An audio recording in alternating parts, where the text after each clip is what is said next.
వి gold trusted gold buyers తాకట్టులో ఉన్న మీ బంగారాన్ని విడిపించి ఈ రోజు ఉన్న మార్కెట్ ధరకే కొనబడును. ఇప్పుడే కాల్ చేయండి. కర్నూలు ఘోర బస్సు ప్రమాదం ఇప్పటికే మనకు తెలిసిందే. అనేక మంది మృతి చెందారు. కొంతమంది ఎమర్జెన్సీ ఎగ్జిట్ ద్వారా తమ ప్రాణాలను దక్కించుకున్న పరిస్థితి. అందులో ఉన్న వ్యక్తే, ప్రాణాల నుంచి బయటపడ్డ వ్యక్తే రామారెడ్డి. ప్రస్తుతం ఎంజీ రామారెడ్డి ప్రస్తుతం మనం బాధితులతోనూ ఒకసారి మాట్లాడదాం. ఎందుకంటే ప్రత్యక్షంగా బస్సు ప్రమాదం జరిగినటువంటి తీరు అనేది ఆయన కళ్ళ కట్టినట్టు చెప్తున్న పరిస్థితి మనకు కనిపిస్తుంది. ఇప్పటికే బిగ్ టీవీతో మాట్లాడారు. ఒకసారి మనం ప్రత్యక్షంగా తెలుసుకునే ప్రయత్నం. చెప్పండి రామారెడ్డి గారు, అసలు ఎట్లా ఉండే పరిస్థితి ప్రమాదం జరిగినప్పుడు? యాక్చువల్లీ నేనైతే ఆ టైంలో పడుకుని ఉన్నాను సార్. లోపల పడుకుని ఉంటే ఈ బ్యాక్ డోర్ ఫుల్గా దబదబా గుద్దుతున్నారండి. బ్యాక్ ఎండింగ్ డోరు గుద్దుతున్నారు. ఆ గుద్దుతంలో నాకు మెలకు వచ్చి ఏంటి అని అడిగి లోపే మొత్తం లోపలంతా పొగ. ఇంక ఎవరో ఏమున్నారో తెలీదు, ఎంతమంది ఉన్నారో తెలీదు. అరుపులు కేకలతో వేస్తున్నారండి. ఈలోగా ఏంటి అని అడిగే లోపు ఆ బద్దలు కొట్టిన వాళ్ళు ఎవరైతే ఉన్నారో వాళ్ళు లోపల నుంచి దూకుతుంటా నన్ను కూడా చేయి పట్టుకుని ఒక ఆయన కాలు ఒక ఆయన చేయి పట్టుకుని లాగేశాడు, బయటకు లాగేశాడు. లాగేస్తాం నేను కిందకి నేల మీద తిరిగి బ్యాక్ సైడ్ నేల మీద పడిపోయాను సార్. నా వెనకాల ఇంకొక ఆయన నా మీద పడిపోయారు. అయిపోయి మేము ఆ టైంలో నేను ఈ మొత్తోదల్లాగా అలా ఒక 2 నిమిషాలు ఉండిపోయేటప్పటికి ఫ్రంట్ ఆల్రెడీ కాలిపోయి పేలిపోతుందండి. బస్సు ఫుల్ మంటలో టప్ టప్ టప్ పేలిపోతుంది.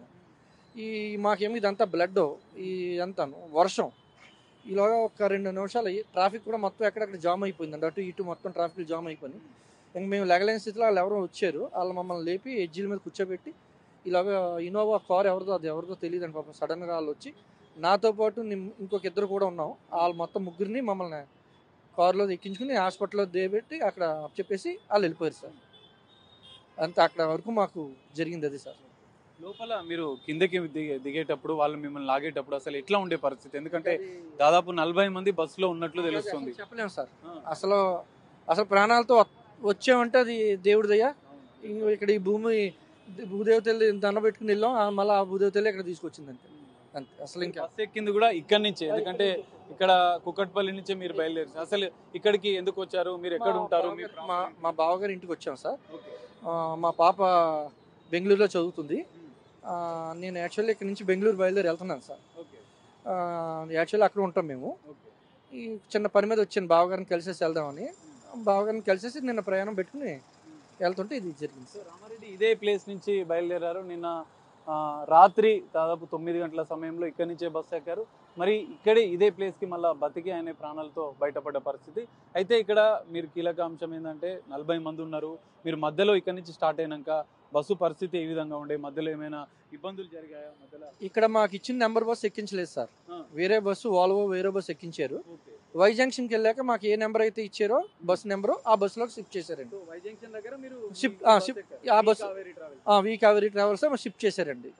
మినీ వ్యాన్ కూడా కాదు, ఇక్కడ నుంచే బస్సు వేరే నెంబర్ బస్సు ఎక్కించి అక్కడ నుంచి పికప్ చేసుకుంటామండి. మీరు అందరూ అక్కడ వేరే బస్సుకి మారాలని మాకు ఇచ్చిన నెంబర్ బస్సుకి మార్చారండి. బస్సు లోపల అంతా కండిషన్ మాత్రం బాగుంది సార్. బాగుంది. స్లీపర్ బస్సే కదా? స్లీపర్ బస్సు అంతా బాగుంది. మిగతా మహిళలు, ఎందుకంటే మీరు ఫోన్ లో మాట్లాడేటప్పుడు కూడా ఆర్తనాదాలు విన్నట్టు ఆడవాళ్ళు అందరూ ఉన్నారండి. భయానకం కదా సార్. అసలు మేమే బయటకు వస్తామో లేదో మాకే తెలియదు.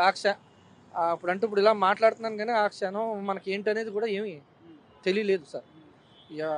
ఎవరు చెయ్యట్టు లాగారో తెలియదు, ఎవరు కింద పడేసారో కూడా నాకు తెలియదు. అసలు ఎవరు పట్టుకున్నారో కూడా నాకు తెలియదు. నేను లెగుతుం కూడా ఎలా లేసానో నాకు తెలియదు సార్. బయటపడ్డప్పుడు ఎట్లా ఉండే పరిస్థితి? ఎందుకంటే మిమ్మల్ని ఎంతమంది ఉన్నారు మీతో పాటు? నాతో పాటు 2, నా తర్వాత నా మీద ఇంకొకటి పడ్డాడండి. ఆయన ఎక్కడ పడిపోయి తెలియదు కానీ నాకంటే ముందు 2 పడడంలో నేను అలా లెగలపోయామండి. లెగలపోయేటప్పుడు ఒక 2-3 నిమిషాలు సర్దుమాట అయ్యేటప్పటికి ఇది మంటలు పెద్ద మంటలు వచ్చి పేలుతుంటే ఇంకా మాకు అర్థం లేదు ఏంటో పేలిపోతుందని చెప్పి మేము అక్కడి నుంచి జస్ట్ ఎడ్జి కింద వాళ్ళు ఎవరో పాపం వర్షంలోనండి లారీ డ్రైవర్లు అందరూ మినీ కార్లు అందరూ వదిలేసి పరుగులు వాళ్ళందరూ. అటు ట్రాఫిక్ జామ్ ఇటు ట్రాఫిక్ జాము. వాళ్ళు ఎవరో ఎందుకో మరి అసలు అందరూ భయపడిపోయారు మమ్మల్ని చూసి. మాదంతా రక్తాలతో ఉన్నామండి. ఇంకొక ఆయన చెయ్యగడితే అయిపోయింది. వాళ్ళందరితో రక్తాలతో ఎవరి దగ్గర రాలేదు సార్. వాళ్ళు ఎవరో కారులో వచ్చి వాళ్ళు మా ముగ్గురిని తీసుకెళ్ళి హాస్పిటల్లో పెట్టి జాయిన్ చేశారు. అక్కడ నుంచి ఎస్పీ ఆఫీస్ నుంచి మాత్రం ప్రతిసారి అరగంటకే సార్ ఎలా ఉన్నారు, సేఫ్గా ఉందా మీకు లేదా, సేఫ్గా ఉందా లేదని ఆయన ఎవరో సఫీ గారు ఎవరో కానిస్టేబుల్ ఎస్పీ ఆఫీస్ నుంచి ఆ ప్రతి పావుగంట 20 నిమిషాలు చేశారు, మీకు ఏం వెళ్ళొద్దు, అన్నీ మేము వస్తున్నాం, మీరు అన్నీ చేస్తాం, మీకే చేస్తాం. వాళ్ళు పాపం డిపార్ట్మెంట్, పోలీస్ డిపార్ట్మెంట్ వాళ్ళు మాత్రం మంచి నిమిషానికి అరగంటకి చాలా మూవ్ అయ్యి ఇచ్చారు సార్. మిమ్మల్ని బయట పడేసి నా ఫోన్కే చేసేవారు. వాళ్ళ కనవాళ్ళు ఇద్దరు ఉన్నా సరే నా ఫోన్కే చేసేవారు. ఎలా ఉంది రెడ్డి గారు, ఎలా ఉంది, మీరు వెళ్ళొద్దు, లేకపోతే ఉండండి, మేము వస్తాం అని. అయ్యో పేర్లు నాకు తెలియదు కానీ డిపార్ట్మెంట్ పెద్ద పై పోస్ట్ నుంచి కింద కానిస్టేబుల్ వరకు చేసేవారు సార్. వాళ్ళు ప్రతిసారి చేశారు. మిమ్మల్ని ఒకరు ఎమర్జెన్సీ నుంచి రక్షించారు, ఇంకా ఎవరైనా రక్షించే ప్రయత్నం చేశారా? ఎందుకంటే వాళ్ళ ఆర్తనాదాలు, అరుపులు రక్షించడానికి అది ఉన్న చిన్న కిటికీ సందు సార్, అది పెద్ద మిర్రర్ కాదు,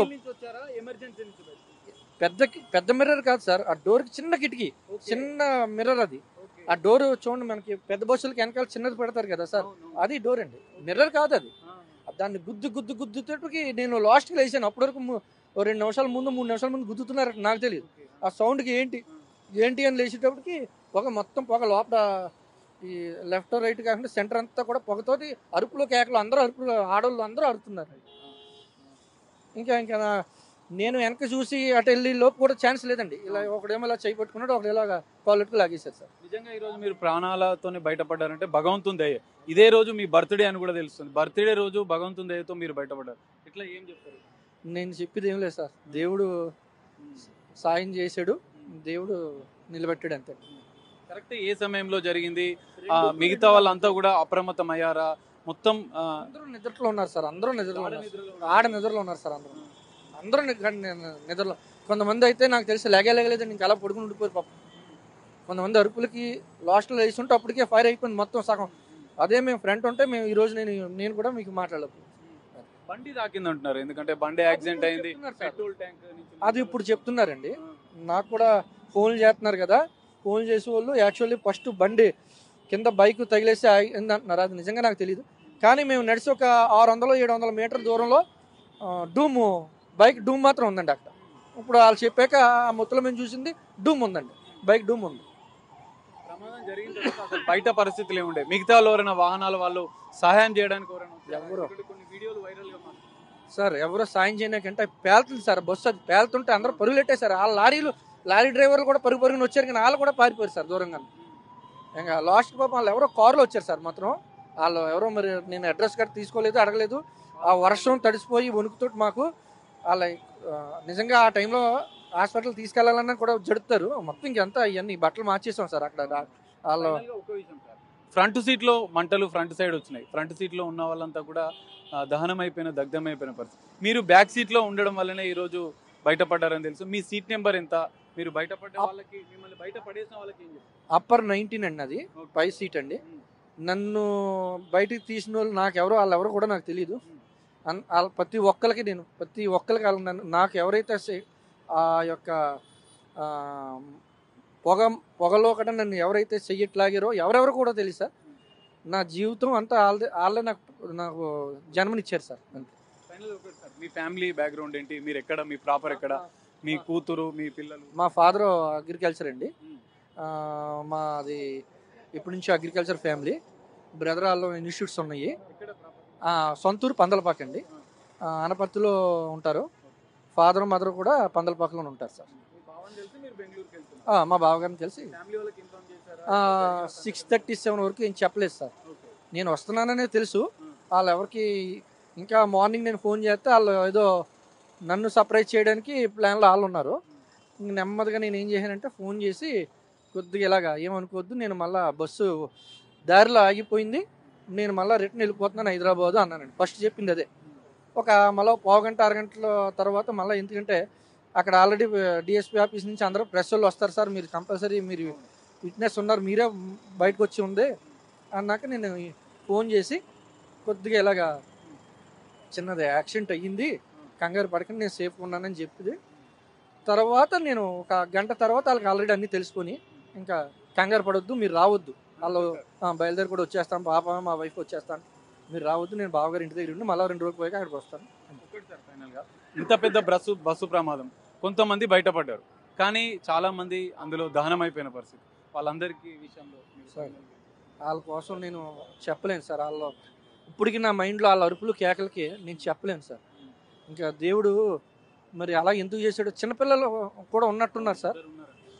ఆ చిన్నపిల్లల అరుపులు అయితే ఎంత గట్టిగానో లేచి వాళ్ళు అరిశారు సార్. అవన్నీ నేను చెప్పలేను. అక్కడ ఆ సిచ్యువేషన్ మనం మాట్లాడుకోవడానికి కూడా ఈ సమయం కూడా కాదనిపిస్తున్నారు సార్. డ్రైవర్ క్లీనర్ ఎవరు అక్కడ లేరు సార్. ఆ టైంలో డ్రైవర్ క్లీనర్ అన్న కూడా లేడు.